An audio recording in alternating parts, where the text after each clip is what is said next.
यहाँ भी आपको अहम खबर से आगाह करेंगे। मुल्तान से ख्वाजा सकलैन की रिपोर्ट के मुताबिक कासिमपुरा के रिहायशी बेवा खातून प्रेस कॉन्फ्रेंस कर रही हैं। कासिमपुर कॉलोनी की रिहायशी मुतासिरा खातून बेवा यास्मीन बीबी ने बच्चों की हमरा प्रेस क्लब में प्रेस कॉन्फ्रेंस करते हुए कहा है कि मेरे शोहर यासीन की वफात के बाद ससुरालियों सलीम सोप नदीम सोप के मालिकान मारूफ बिजनेसमैन सलीम और नदीम के करोड़ों रुपए की जायदाद में हिस्सा देने की बजाय मुल्तान में करोड़ों रुपए की कोठी और कीमती सामान पर कब्जा करके बच्चों समेत मुझे घर से निकाल दिया है और लोधरा में खावंद के नाम अल जन्नत फैक्ट्री बंद हो जाने पर हम क्वार्टर में शिफ्ट हो गए हैं, जो कि मेरे ससुरालियों को बर्दाश्त नहीं हुआ।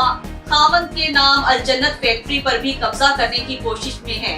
आए रोज वो अपने गुंडों के जरिए हमें जान से मारने की धमकियां दे रहे हैं। अफसोसनाक सूरत हाल ये है कि फैक्ट्री में हिस्सा न देने के साथ साथ मिलने वाली तनख्वाह भी बंद कर दी गई है, जिसकी वजह से हम फाकों पर मजबूर हो चुके हैं। एक सवाल के जवाब पर उन्होंने कहा कि मेरा खावंद यासीन बीमार हुआ, लेकिन ससुरालियों ने इसका इलाज नहीं कराया और मुझे खदशा है मेरे खावंद को जहर देकर कत्ल कर दिया गया है। अहम खबर से आपको आगाह कर रहे हैं। बेवा खातून है, कासिमपुर की रिहायशी हैं यास्मीन बीबी, जो कि बच्चों के हमरा उन्होंने प्रेस कॉन्फ्रेंस की है। प्रेस कॉन्फ्रेंस में उन्होंने कहा है कि मेरे ससुरालियों ने मेरे खावंद को जहर देकर मार दिया है और ये भी खदशा है कि जाली दस्तावेजात के जरिए अल जन्नत फैक्ट्री अपने नाम करा लें, जिस पर उन्होंने कब्जा कर रखा है।